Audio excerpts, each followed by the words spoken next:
And blessed to be a part of your day. Kevin Miller in the morning here at KIDO Talk Radio.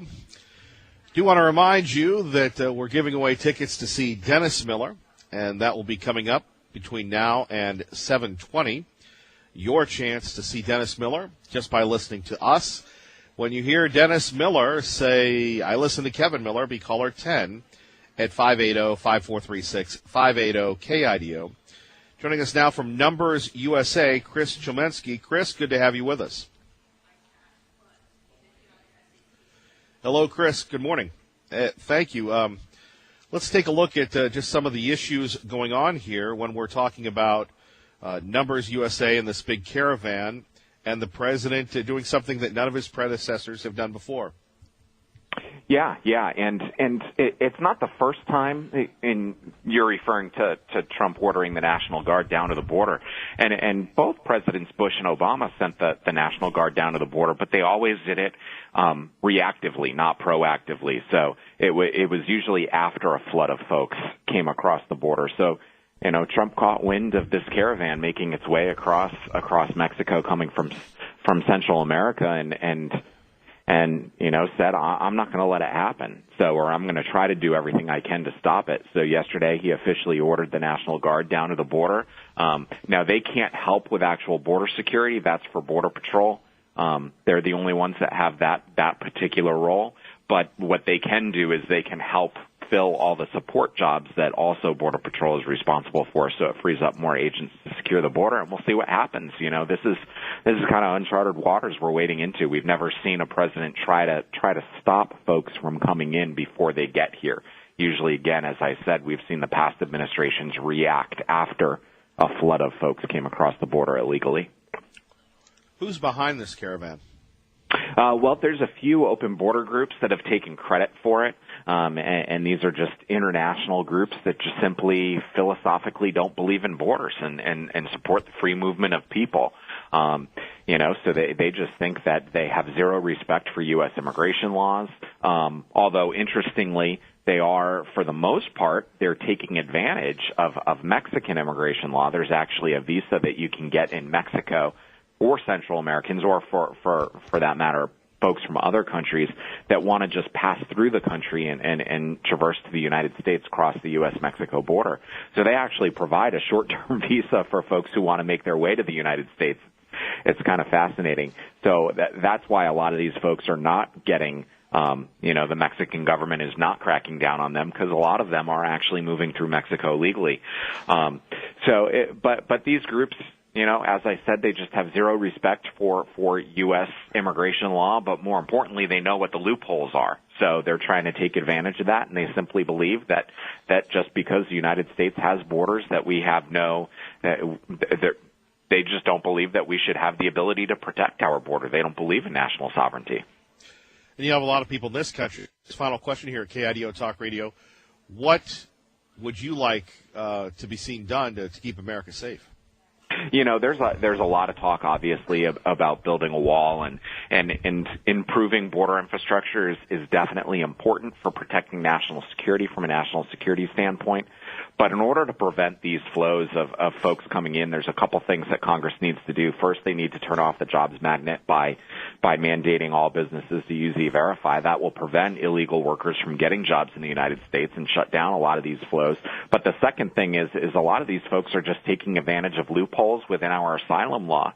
They get to the border, they claim a credible fear back in their home country, and they have to allow them in until their court date appears or comes around, which could be 2, 3, 4 years down the road. So Congress needs to change that so that if they're filing a fraudulent claim for asylum, their cases can be expedited and they can be removed immediately. So Congress can really make a few simple tweaks to immigration law and prevent these things from happening in the future. And Chris, your website? NumbersUSA.com, and we provide a lot of information on this, plus everything. We follow everything that's going on in the world of immigration. So website has a lot of information on all this stuff. Well, we'll have you back, Chris. Thank you. Great. Thanks for having me. All right. From Numbers USA to Mountain View High School, remember your chance to win Dennis Miller tickets coming up.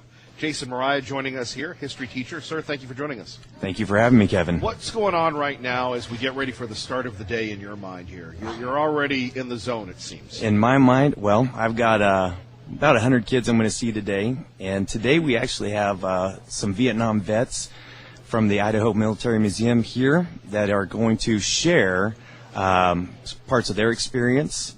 They've brought in lots of artifacts from Vietnam, so the kids kind of get a hands-on exhibit. Not just something that we're reading in the books or talking about in class, but they actually get to hear from people who were there and see the things that they carried around with them. How does that work compared to these kids today that are so used to learning things through videos to actually have that interaction with a real-life person? Well, Kevin, we got to make it tangible for them if Sure. there's going to be a connection, if they're going to retain any of the information. Well, yesterday was pretty cool because the kids asked a lot of questions that I hadn't thought about them even asking before, and then it made it like they were interviewing the guys. Right. So it was a pretty neat experience. I bet they like that. So is it a challenge to keep their attention? 100 kids throughout the day. And look, for us older folks, it comes down to, we find ourselves emulating them with going to the phone after 30 seconds or something. So I've been watching you multitask here, Kevin, and I'm pretty impressed. You'd make a great teacher. Thank you, sir. Yeah. Well, for me, like you, I was a history teacher. I did teach for a while, so I have a lot of respect for you. So I'm a storyteller. Okay. And when people ask me what I do, I say I'm an entertainer because you have to catch their Right. attention. There's Yeah. got to be a hook. When I'm telling stories, I got to find those little abstract things that are going to blow their minds, and just to get them interested.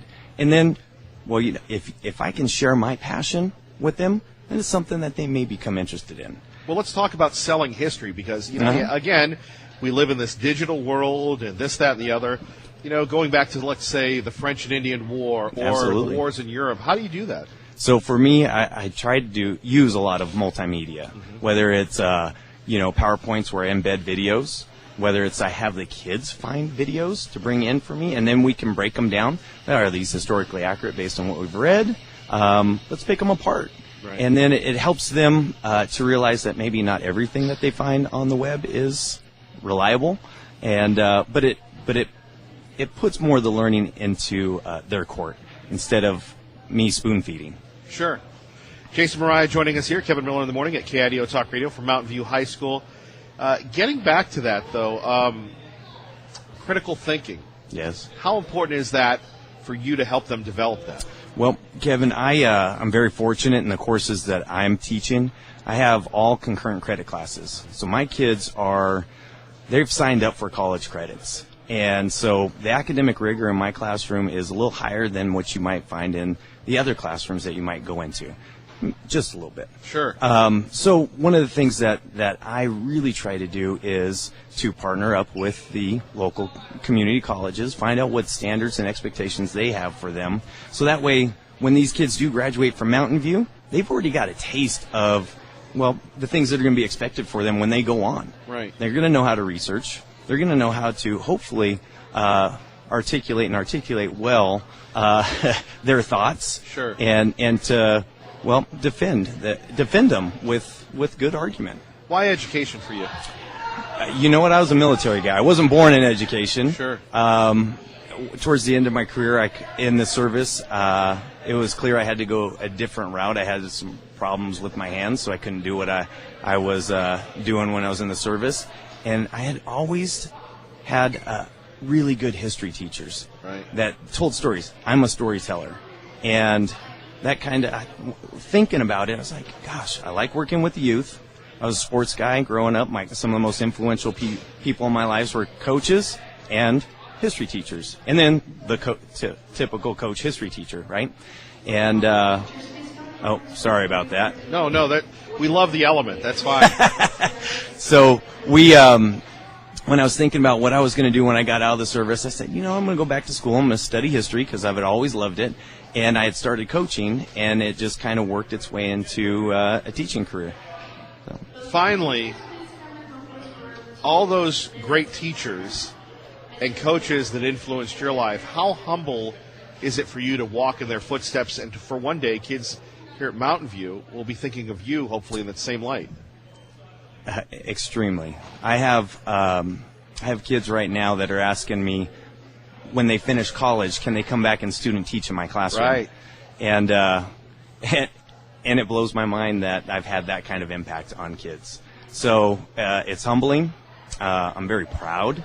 And I think you had a chance to talk to Mr. Rice this morning and Mr. Bubb. One of the things that I think that good teachers do is every kid in their classroom knows that they care about them. Because if they don't know that the teacher cares about them, they don't care how much you know. So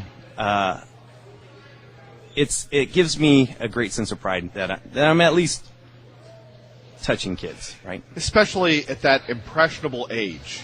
Yeah. Oh, yeah.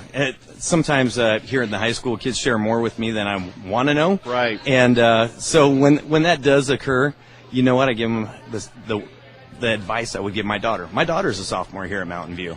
And you know, just the fact that they have confidence in me and these other teachers here at Mountain View shows that we're making those connections and we're making a difference. Any suggestions as a parent, as a teacher, for parents listening or grandparents listening right now to have their kids get motivated to understand the importance of middle school or high school? Oh, be involved in their lives. Check in with them, what kind of homework they're doing.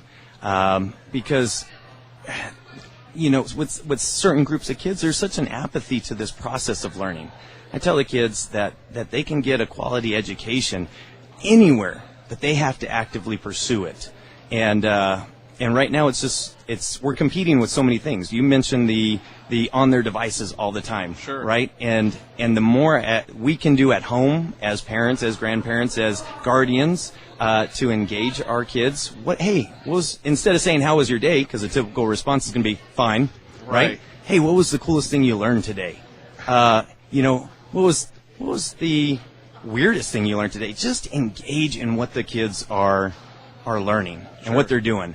And when they know that it's important to you, then maybe it'll become important to them. So that's my advice for you.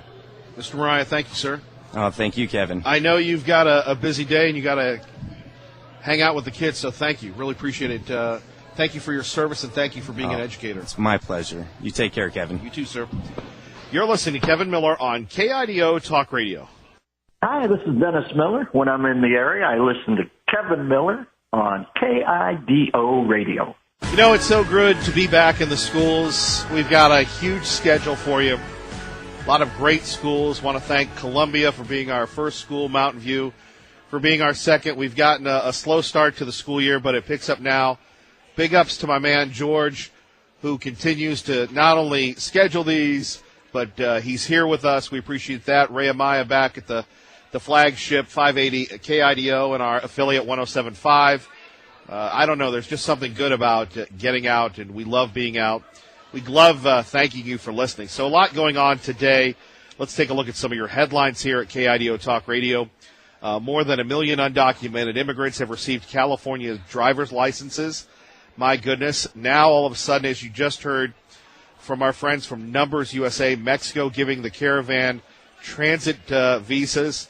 The president's fired up about that. So we will have more on that. Your phone calls are always welcome. And if you'd like to thank an educator, if you would like to give props to an educator currently or one that did wonders in your life, we'll take your calls as well. 580-5436. 580-KIDO. And let this just be a lesson to everybody. Since this is Promote Our Schools, Secure Our Future, thanks to CapEd Credit Union and Team Mazda Subaru, is no matter how comfortable you may think, no matter how much built-in insulation you have, never go out and broadcast for 3 or 4 hours wearing shorts and a hoodie.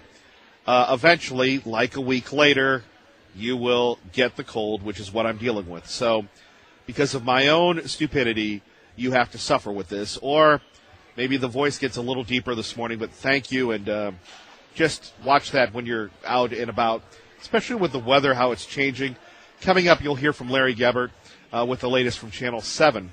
Congratulations to Barbara in Ontario.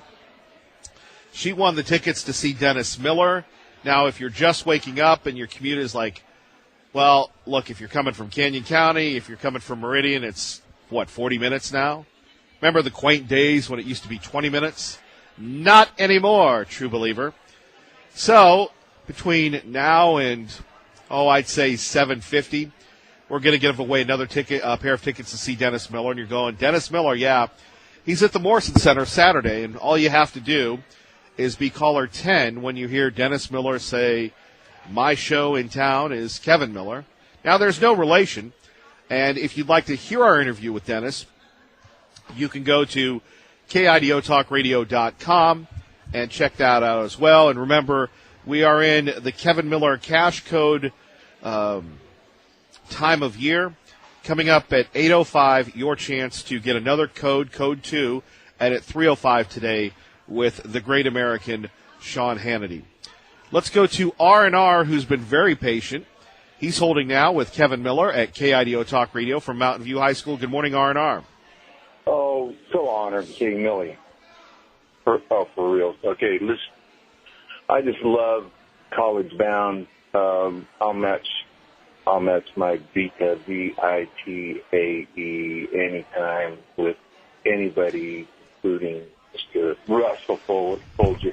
My allegation at age 14, for certain, guilty as charged of vandal. Okay, vandals and Moscow and anything out of the Palouse and anything that came from the great melts of the glaciers that formed the Columbia Gorge. Amen. Top of the vocabulary builder. Okay, let's just do Beta, VITAE. I'm guilty as being a vagabond. Also valiant, virtuous, anything. And I just love the letter V. Now, 19 and 64 will never be back. Gifted to be 14 years old, rolling along the Columbia Gorge, looking at only 2 dams, DAMN, stopping the flow of the Great Columbia. Sure. Okay, so here we go. Pinko Kami, we're just done, okay? Anybody can do anything. You can just hold up valor to some human being. I am just, to quote serial rapist Mr. Funny is 19. Hey, let me ask you a question. Who was a good teacher in your life?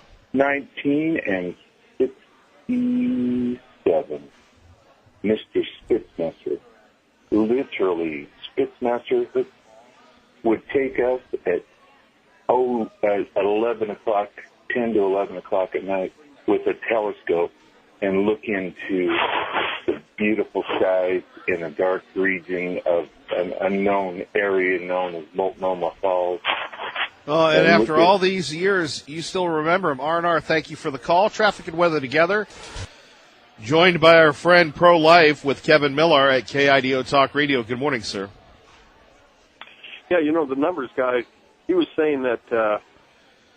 Good morning, Kevin. How are you? I'm fine, Pro Life. Thanks for asking. Hey, how are things anyway? You're fired up. Go ahead, sir. Sorry. All right. Anyway, the numbers guy was saying that the National Guard that are going to go help at the border, that they can't help guard the border. They have to just back up the Border Patrol. And I don't believe that. I think that Trump's idea, and I think he has the authority to order them to catch the people coming across and to guard the border. And so I like numbers people, that organization, but I think he's wrong about that, and I don't know where he gets that anyway. And then, well, that's been going on before, because I don't think it was President Obama. I think President Bush having the same issue with this, and they were going to do the same thing, and then all of a sudden it was determined that the National Guard can do it. But you have people really saying things that aren't true because they go, well, I thought they were going to send the military. Well, the National Guard is part of the military.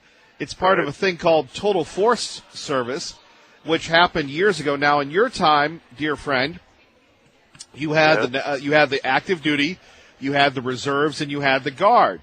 But now today, and since after Desert Storm, and it was in theory, but it became in practice that the Guard, and this is why I have so much respect for the Guard and the Reserve, and no disrespect to the active duty folks, is they have to have the same level of proficiency that the active duty folks do with the less training time.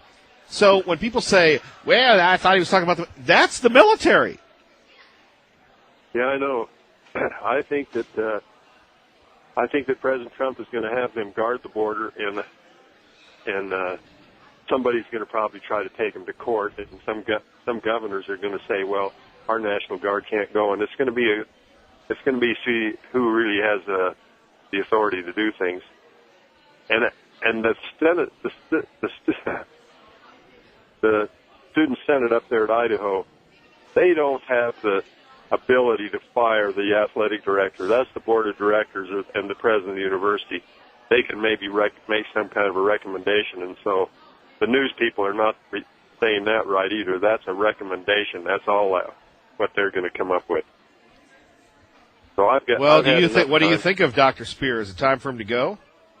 I don't think so. I can't see that he's such a bad guy. But I don't know the whole situation. I don't think any of us do. And, well, the story of our lives. You're right. Well, hey, you're doing a good job over there with the Mavericks. Well, we love being at the Mavericks. We love being on KIDO Talk Radio, and we love talking to you. Yeah. I hope you'll cover the Bob Nonini story. We have. I mean, look, you know what Bob Nonini says? Idaho needs Nonini. And, the progressives have their agenda. They've misquoted him. And there you have it. We've talked a little bit about that earlier this morning and maybe throughout the week. But, I mean, that's what else is there to say? And, I personally I like Senator Nonini when he goes, Idaho needs Nonini.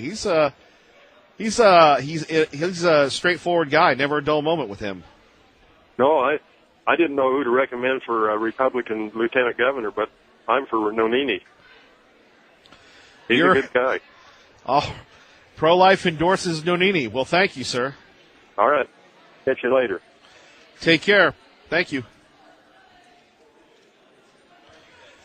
580-5436, 580-KIDO. More of your calls. We're at Mountain View High School thanks to CapEd Credit Union and Team Mazda Subaru. We've got a busy school season. By the way, it's Thank You Thursday. Listen here for your chance to win tickets to see Dennis Miller. When you hear Dennis Miller talk about Kevin Miller, that's the cue to call. Caller 10 will win a pair of tickets to see Dennis Miller this weekend at the Morrison Center.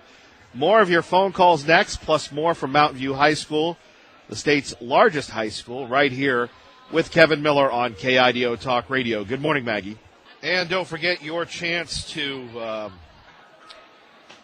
win Dennis Miller tickets coming up very soon. When you hear Dennis Miller say, Kevin Miller, the cue to call, caller 10, you're going to win tickets to see Dennis Miller at the at the Morrison Center.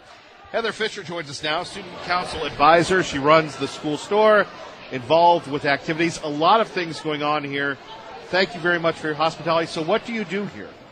I do a lot of different things. I'm the student council teacher. I also teach leadership classes as well as the reading intervention. So I have students from all over the world that are coming here, and I help them learn how to read English a little bit better to help them survive in school and in day-to-day life. And it's actually really fun to be able to work with, lots of variety of different students. My student council students are, doing amazing things around our school, really trying to change our culture. We have new administration this year, and we're really trying to get awareness that school is for everyone, and really getting students to dig down and find that grit and persevere through any struggles that they might have.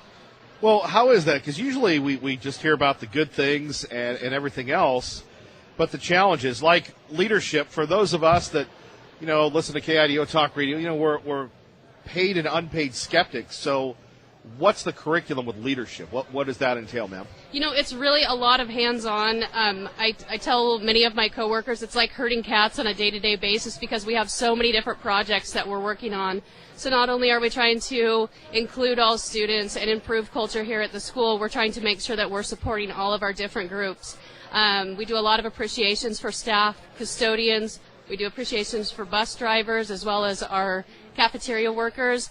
And we're supporting our athletics and clubs. I mean, we've got a chess club, a robotics club, a bowling team, and we also have, you know, of course, that football, basketball, and we need to make sure that all of those groups are supported and feel part of the MAV pride and MAV country. How does that play into that whole socialization? Because you have some people that are more likely to be into robotics that might not follow the basketball team. Is that a challenge for you to develop that culture of being a Maverick? You know, I think this year we've just had so many great initiatives coming around. We have been implementing something called Jostens Harbor, and we have these character building videos that we watch and just talking about how, you know, the future belongs to the misfits, and we need to seek out these individuals, and misfits. Everybody has value. That's good for this show. It is. Well, you didn't have to agree so fast, but thank you. Mavericks, I tell you what. So, and I'm sorry to interrupt you on that, but, you know, whether it's a movie, this was in my time, well before yours, called The Breakfast Club, and, you know, where people were ostracized for being misfits. So we look at things differently. If someone is special or unique or has a unique skill, that's a positive today as opposed to a negative. Absolutely. That's something that they bring to the group, and I do appreciate that you think that that's not from my time, because I definitely am from that time. Let me ask you about the school store. How does that work, and do y'all, is there any type of business training with that? Or? Absolutely. It is very much hands-on. Students are doing everything from designing gear, T-shirts, hats, lanyards, different things that they would like, or that the student body has voiced that they would like. They design it. They go out, they get bids from different vendors on how much it would cost to have these products made, and we have to look at what our profit margin would be. And then students are working that store every single day. They're open at lunch, and so they're learning that whole business model and getting some experience. How does that help them after school? Well, a lot of students say, you know, it was so nice I knew how to make change, or I knew how to call a vendor. You know, nowadays a lot of kids don't use the phone to talk on it. They are texting. And for example, yesterday I had 3 freshman students calling Thunder Mountain Tent and Canvas over in Nampa saying, hey, we need a bid on some curtains for our gym. What would this be like? And the kids were huddled around this phone on speakerphone, and they all just looked like they were about to pass out. I walked by, and they were trying to hand the phone off to me, and I'm like, nope, you guys got this. You need this experience. Because that's what they're going to use in the real world. They're going to have to talk to people. They're going to have to talk to people with businesses if they need to get things. People, not Alexa. Exactly. As an educator, though, you know, this seems to be a common thread, you know, artificial intelligence, technology, that sort of thing. When a lot of us were growing up, it's what we're doing right now on the radio, one-on-one interaction. So to get them to see the value of that, is that like herding cats or what? It is. It's definitely a different culture from even 20 years ago teaching. You really have to tell those students, you know, there's a whole world out there. You put that screen down and look up, make eye contact. And we've done some different activities with making eye contact, especially with our young leaders. If you're going to be successful as a leader or out in business, you're going to have to be able to make eye contact, talk with people, and interact. That's something that we're losing, and it's scary. It is. We appreciate your time. Anything else you'd like to share with us? You're a talker. I am a talker. Hey, thank you guys. Make sure you go out and do the right today and be kind to someone. Well, we're kind all the time on Oh, KIDO you better be. Yes. We're known for that. Thank you, ma'am. Yep, thank you. Let's go to Jim in Star with Kevin Miller at KIDO Talk Radio. Good morning, Jim.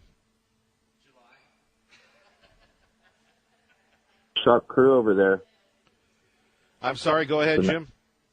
I said, good morning. Sounds like you got a real sharp crew over there. The people you're interviewing, they definitely have their head in the game and seem very involved with the school and not out to lunch, which is a great thing to see. Thanks for doing that. Well, I'm glad you approve. That means a lot to us. Well, you know, if I don't, I'll tell you. Shockingly, you're not shy when it comes to expressing your opinion, which is great for this program. That's right. Hey, I got to tell you, you talked about illegals, and instead of going crazy and yelling and screaming about them, I just want to just say 3 ways that they've affected my life. Okay, lived in California, 14 years ago. Was hit by an illegal alien when the police finally got there after I chased her and basically, cornered her because she tried to get away. They said there's nothing you can do. She's obviously, she told us she's not a citizen. She doesn't have insurance.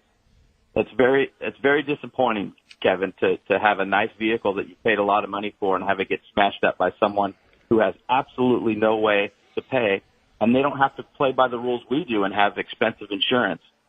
Another thing that happened to us, the hospital that our son was born in Placentia, California, Southern California, nice area, they had to close. They kept giving birth to illegals, and the hospital ran such a deficit that it had no other alternative. They had to close because they can't turn back the illegals. And then the third thing is we've known a few people that have lost family members to illegal aliens, not only in automobile wrecks, but in actual murder. And try to prosecute somebody that murders a friend or family member, and then they just escape as a ghost back into Mexico. It's a pretty tough thing to do. So, think about those things, people, when you're openly saying, hey, we don't need borders, let everybody in. There are consequences to that, and a lot of illegal aliens are great people, but there's several of them that aren't. And that's just what I wanted to pass on in a nice, polite way. And before you go, though, reach people. Before you go, for all your fellow Californians that now have immigrated to the great state of Idaho, you went back to your homeland. What type of report do you want to give us on the current state of California? Yeah, I was there for a week last week, and yes, the state of California is a disaster. Now, let you know that I hadn't traveled back there to visit for like 8 years, Kevin. That's how especially L.A. L.A. is just disgusting. It is it's more congested. Everything is, you wait in long lines for anything you want to do. And, you have to completely change your driving style when you get down there. You have to basically become Jeff Gordon and drive like you're in the race of your life if you want to, just be able to survive. It's a different place, man. It's a third world country in L.A. Orange County, still pretty nice. That pocket's still real nice. They've got water now, so, it's getting green again. They're allowed to water, but yeah, think about that. Those folks went for a long time in the supposed drought. You would get fined. You weren't allowed to wash your car or water your lawn. So big difference. But yes, lots of signs in shopping centers, Kevin. Some in particular, like in the Diamond Bar area, where I would give you $100 if you could tell me what the business does, because there's no way you could read the sign. Jim? And also graffiti everywhere. And if you don't think those problems will come here, they will. If we don't put our foot down and we don't make huge penalties for things like that in prison, then we'll have the same cancer come in here. So, yeah, thanks for letting me comment on that, dude. Thank you, Jim. Take care. Over and out. Remember, today is Thank You Thursday. Your chance to win tickets to see Dennis Miller. Coming up, Kevin Miller, KIDO Talk Radio. And from Mountain View High School, we so appreciate you joining us. Phone numbers 580-5436, 580-KIDO. Other news of the day, we haven't had a chance to really go over some of the montage. The Miller Morning Montage, that's coming up.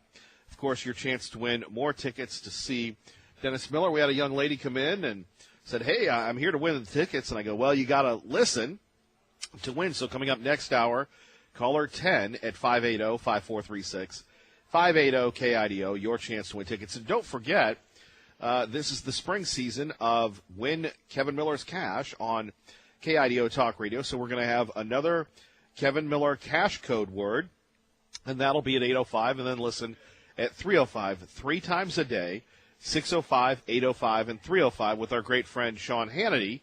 You can win, or you can get the code words, and if you get many code words, then you can win up to $5,000. It's really cool.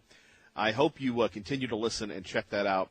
And if you do win that $5,000, be nice to take your favorite guy out for lunch. Not that I'm pandering, but that's really what we do here. We pander for about 4 hours a day. Wake up to the pander, right? Traffic and weather together. And Kevin Miller in the morning here. We move on. Congratulations to Jane in Boise, for winning those tickets to see Dennis Miller. Remember, coming up next hour, your chance to win tickets as well, simply by listening. When you hear Dennis Miller talk about Kevin Miller, no relation, be caller 10 at 580-5436, 580-KIDO. Now it's time for the Miller Morning Montage, and a lot going on in the past 24 hours. Currently, there is no evidence linking Agnew to any individuals at the scene at the time of this incident. A Smith & Wesson 9mm semi-automatic handgun registered to the suspect was recovered at the scene. Investigators also learned that the suspect went to a local gun range prior to visiting YouTube. I'm being discriminated and filtered on YouTube, and I'm not the only one. The direction we're pointed it to is that, yes, she was upset or concerned about some practices or policies with YouTube, which led to her becoming, upset enough that she drove up here and committed this act. They said she was angry of YouTube, so be careful. And police said we are going to watch her, but they didn't watch her. 2 additional gunshot victims were located after fleeing to an adjacent business. A total of 4 people were transported to the hospital for treatment. 3 of those 4 were suffering from gunshot wounds. There were numerous acts of heroism, both from the first responders, particularly the San Bruno Police Department, and from our employees. And there we have it, the latest on the YouTube shooter, who apparently was into fitness and being a vegan. And when YouTube cut her access, which they've been doing to folks of conservative or Republican politics for quite some time, she lost it and took it out on them, which is unfortunate. And we'll continue the discussion concerning safety coming up as well. But coming up, back to Facebook, would it be possible to live in a world without Facebook? Think about this. Mark Zuckerberg next week is going to be appearing before Congress. He's going to be making his case on the future of Facebook, and we've debated it. We've done Miller Minutes on it, on whether or not social media is a utility, like the electric bill, like the sewage bill, right? Like the gas bill. Is social media a necessity? We go back. I mean, if you don't have water in your home, you're going to feel it. If you don't have power in your home, you're going to feel it. But you can live without social media. Now, some people, whether they're millennials or older, have said it's time to regulate social media. I can't see that happening. And again, when you log on to these sites, whether you're doing shows, whether you're posting, it is their platform. So they can do with it as they wish, right? They can do with it as they wish. It's theirs. Does the government really need to come in and regulate? Now, on the other hand, if they're going to give away your information, shouldn't there be some type of agreement? When you do the Apple thing or you do something else, a notice of terms. Full disclosure, transparency. Is that revolutionary? Find out next with me, Kevin Miller, on KIDO Talk Radio. Good morning.